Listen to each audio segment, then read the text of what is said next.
என் பெயர் சுபாஷ். எனக்கு 21 வயது ஆகிறது. நான் கல்லூரியில் 3ஆம் ஆண்டு படித்து வருகிறேன். என்னுடைய அப்பா சிறுவயதில் நான் படித்துக் கொண்டிருக்கும் போதே அப்பொழுதே இறந்துவிட்டார். பிறகு என்னுடைய அம்மாவும் சில மாதங்களிலேயே இறந்துவிட்டார். எனது வீட்டில் நானும் என்னுடைய அண்ணனும் தான். நான் 2 வருடங்களாக கல்லூரியில் ஹாஸ்டலில் தங்கிதான் படித்து வருகிறேன்.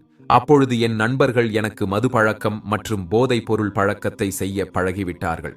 நானும் போதை பழக்கத்திற்கு அடிமையானேன். நான் அவ்வப்போது விடுமுறையானால் வீட்டிற்கு வருவேன்.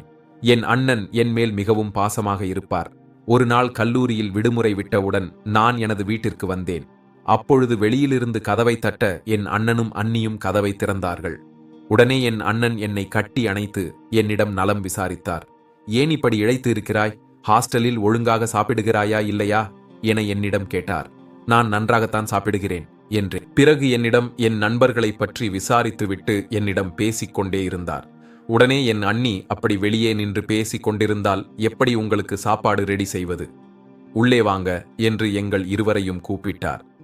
என் அண்ணன் முகம் சற்று வாடியே இருந்தது. நான் என் அண்ணனிடம், ஏன் இப்படி இருக்கீங்க, என்ன ஆச்சு என்று கேட்டேன். எல்லாம் கடன் பிரச்சனைதான் தம்பி. மாதம் உனக்கு பணம் அனுப்ப வேண்டும். வீட்டிற்கும் வாடகை கொடுக்க வேண்டும். என்ன செய்வது என்று தெரியவில்லை. கடவுள்தான் வழிகாட்ட வேண்டும் என்று புலம்பினார். உடனே நான் சொன்னேன், என்னை கஷ்டப்பட்டு படிக்க வைத்தீர்கள். கண்டிப்பாக நான் வேலைக்கு போய் உங்கள் கடன் அனைத்தையும் அடைப்பேன் என்றேன். எங் அண்ணனிடம், எங் அண்ணி, நீங்க ஏன் உட்கார்ந்து இருக்கீங்க? போய் கறி வாங்கிட்டு வாங்க, அப்புறம் அதிகம் சமையல் செய்ய நேரமாகிவிடும் என்று அனுப்பிவிட்டார். என் அண்ணி மேல் எனக்கு ஒரு தவறான எண்ணம் இருந்தது. எனது அண்ணன் கறி வாங்க சென்ற பின் எனது அண்ணி என்னை சாப்பிட அழைத்தார். நான் சாப்பிடுவதற்காக உட்கார்ந்தேன். எனக்கு சாப்பாடு எடுத்து வந்து மேஜையில் வைத்து சாப்பிட சொன்னார்.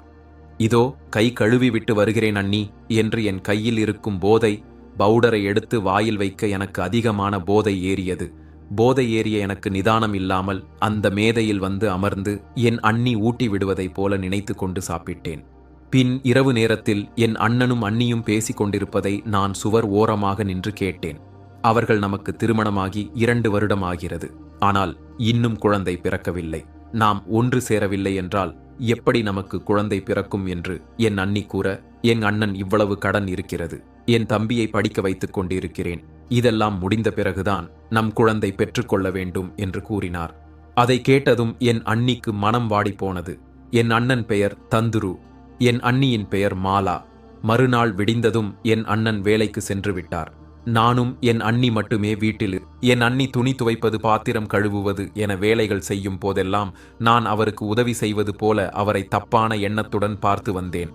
அவரும் என்னிடம் சகஜமாக சிரித்து பேசி பழகி வந்தார். நான் அவர் சிரிப்பதை பார்த்து அவரின் எண்ணத்தை அப்பொழுது தப்பாக நினைத்தேன். மறுநாள் காலை வேலைக்கு சென்ற என் அண்ணன் என்னிடம் கால் செய்து, தம்பி, நான் இன்று இரவு வேலையாக வெளியூருக்கு செல்கிறேன். நாளை காலைதான் வருவேன். நீ அண்ணியை பத்திரமாக பார்த்துக்கொள் என்று கூறினார். என் அண்ணன் கால் செய்து சொன்ன பிறகு நானும் எனது அண்ணியும் மட்டும் வீட்டில் இருப்பதை நினைத்து எனக்கு மிகவும் சந்தோஷமாக இருந்தது. நான் மனதிற்குள் ஒரு கற்பனை கோட்டையை கட்டினேன். என் அண்ணியும் அவரிடம் போனில் பேசிவிட்டு, தம்பி, உங்கள் அண்ணன் காலைதான் வருவார். உங்களுக்கு என்ன வேண்டுமோ அதை சொல்லுங்கள், நான் சமைத்து தருகிறேன் என்று கூறினார். அன்றிரவு நானும் என் அண்ணியும் அமர்ந்து ஒன்றாக சாப்பிட்டோம். பிறகு என் அண்ணி அவருடைய அறையில் போய் உறங்கிவிட்டார். பிறகு 1 மணி நேரம் நான் தூங்காமலேயே இருந்து என் அண்ணி உறங்கியதும் அவர் அறைக்குள் சென்றேன். நன்றாக உறங்கிக் கொண்டிருந்தார். நான் மெதுவாக போய் அவர் பக்கத்தில் அமர்ந்து அவரை தவறாக தொட ஆரம்பித்தேன். சற்று பதற்றத்துடன் எனது அண்ணி எழுந்து என்னை ஒரு அறை விட்டு செருப்பு பீந்துவிடும் என்று திட்டினார். நானும் பயந்து போய், என்னை மன்னித்து விடுங்கள் அண்ணி, நான் தெரியாமல் பண்ணிவிட்டேன். தயவு செய்து அண்ணனிடம் சொல்லிவிடாதீர்கள் என கெஞ்ச, என் அண்ணி, இங்கே இருக்காதே, நீ போய்விடு. இதற்காகவா உன்னை இரவும் பகலும் பாராமல் உன் அண்ணன் கஷ்டப்பட்டு படிக்க வைத்தார்? இந்த கையால் உனக்கு எத்தனை முறை சாப்பாடு போட்டிருப்பேன். இப்படி செய்ய எப்படி உனக்கு மனம் வந்தது? இதை நினைக்கும்போது எனக்கே அசிங்கமாக இருக்கிறது என்று கூறினார். உடனே நான் அறையிலிருந்து வெளியே வந்துவிட்டேன். நான் தவறு செய்து விட்டேனோ என என் பக்கத்தில் இருந்த மதுபாட்டிலே எடுத்து குடித்தேன். என் அண்ணி, குழந்தை போல நினைத்த பையன் இப்படி செய்துவிட்டானே. இந்த எண்ணத்துடன் தான் நம்முடன் இத்தனை நாள் பழகினானோ என மனதில் நினைத்து கொண்டு, இது என் கணவனுக்கு தெரிந்தால் என்ன ஆகும் என்று யோசித்துக் கொண்டிருந்தார். சிறிது நேரம் யோசித்துவிட்டு, என் கணவர் வரட்டும், அவரிடம் முதலில் இந்த விஷயத்தை சொல்லியே ஆக வேண்டும் என்று முடிவு எடுத்தாள். அடுத்த நாள் காலையில் வருவதாக சொன்ன கணவன் இரவுதான் வந்தார். வந்தவுடன், ஏன் இவ்வளவு நேரம் ஆகிவிட்டது என்று மனைவி கேட்க, நானே அசதியில் வந்திருக்கிறேன் என்றார். உடனே கணவனை கட்டி அணைத்து, உங்களிடம் ஒரு விஷயம் சொல்ல வேண்டும் என்றாள். உடனே மனைவியை தள்ளிவிட்டு, உனக்கு வந்தவுடனே இது தேவையா? எப்போதுமே அதே நினைப்பில் இருக்காதே. நானே அசதியில் வந்திருக்கிறேன். நீ வேறு இங்கிருந்து நகர்ந்து போ என்று சொல்லிவிட்டு சென்றார் சுபாஷுடைய அண்ணன் சந்துரு. உடனே மாலா, நான் ஒரு விஷயம் சொல்ல வருகிறேன். என்னவென்று கூட கேட்காமல் சென்று விட்டார் என்று மனதில் நினைத்து கொண்டிருக்க, சந்துரு எப்பவும் போல வேலைக்கு சென்று அசதியுடன் தூங்கிவிட்டார். இதை கண்டதும் மாலாவிற்கு கோபமும் ஒரு பக்கம் வேதனையாகவும் இருந்தது.